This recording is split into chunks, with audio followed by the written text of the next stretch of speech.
राम राम।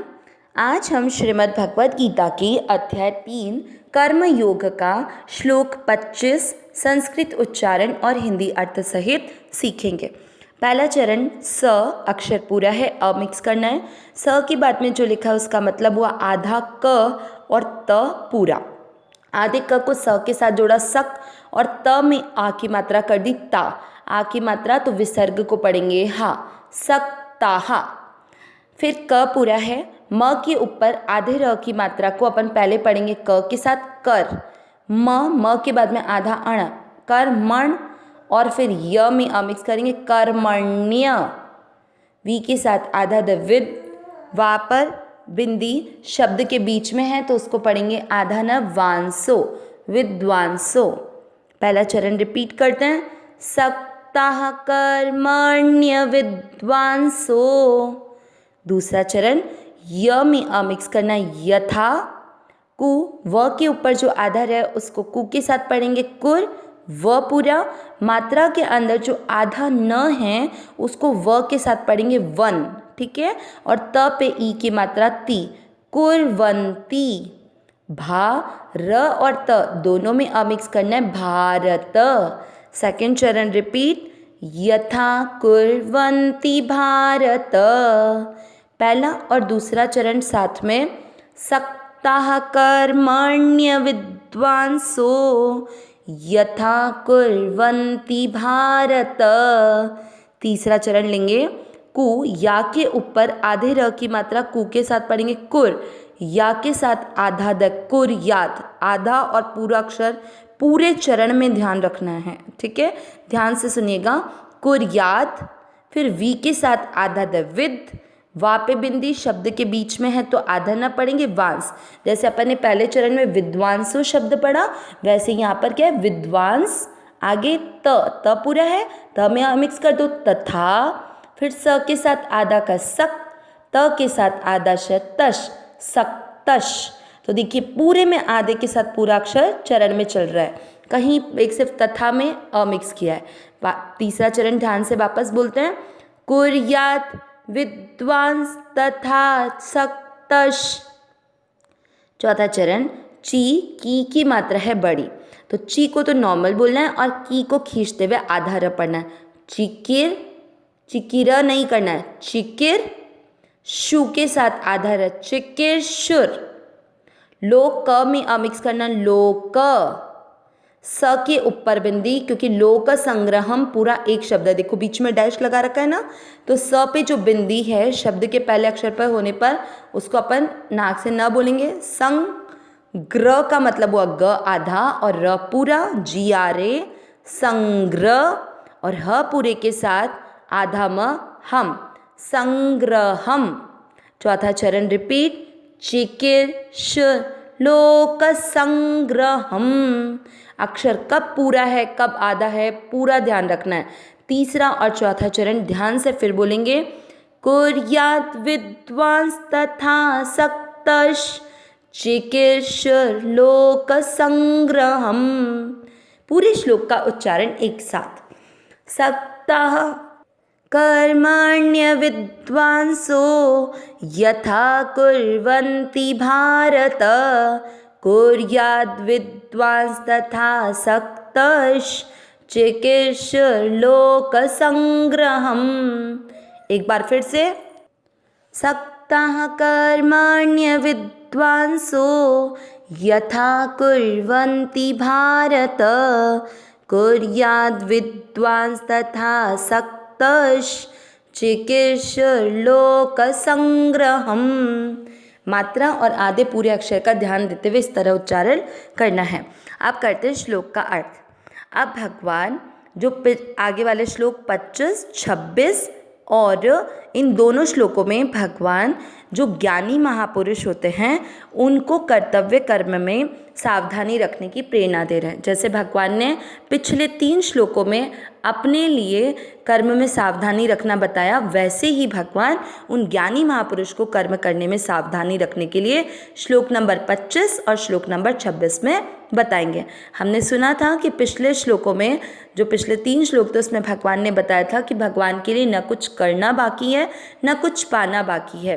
फिर भी भगवान प्रकट होते हैं, अवतार लेते हैं, इस सृष्टि का निर्माण करते हैं। उस सब के पीछे भगवान का उद्देश्य केवल संसार का हित, उनका कल्याण करना है।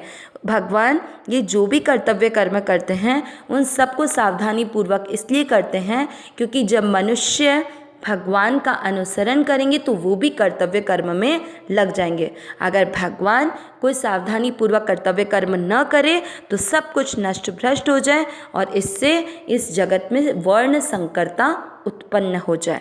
अब आज भगवान क्या कह रहे हैं, हम सभी के लिए एक कर्तव्य कर्म करने के लिए प्रेरणा देते हुए कह रहे हैं भगवान, सक्ताः, सक्त यानी जो कर्म में आसक्त है, मतलब जिनको फल की इच्छा है, आसक्त हुए, कर्मण्य विद्वांसो।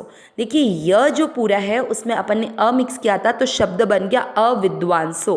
तो कर्मणि यानी कर्म में और अविद्वांसो यानी अज्ञानी जन। आगे यथा, यथा यानी जिस प्रकार, कुर्वन्ति भारत, कुर्वन्ति यानी कर्म करते हैं, भारत भरतवंशी अर्जुन, अर्जुन को संबोधित करते हुए भगवान ये शब्द बोल रहे हैं।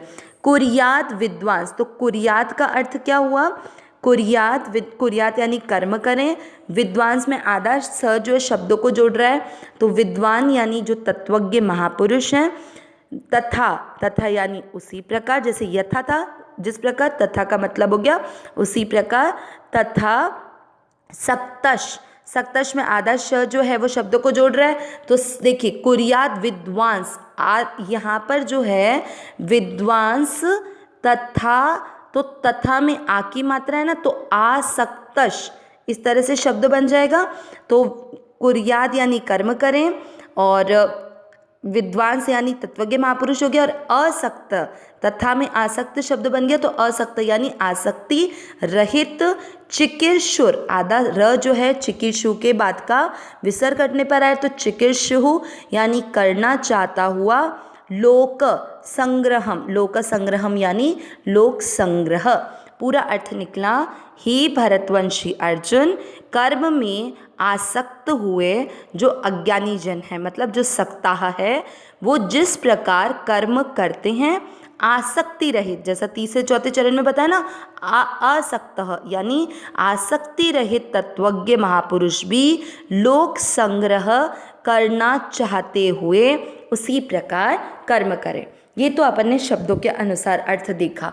अब इस अर्थ के द्वारा भगवान क्या बताना चाह रहे हैं, भगवान ने पहले और दूसरे चरण में अर्जुन को बोलते हुए कहा कि जो कर्म में आसक्त हुए वे हैं, अज्ञानी जन जिस प्रकार कर्म करते हैं, तो भगवान आसक्ति वाले मनुष्यों की तरह कर्तव्य कर्म करने के लिए जो अनासक्त हुए व्यक्ति हैं उनको कर्म करने की प्रेरणा दे रहे हैं।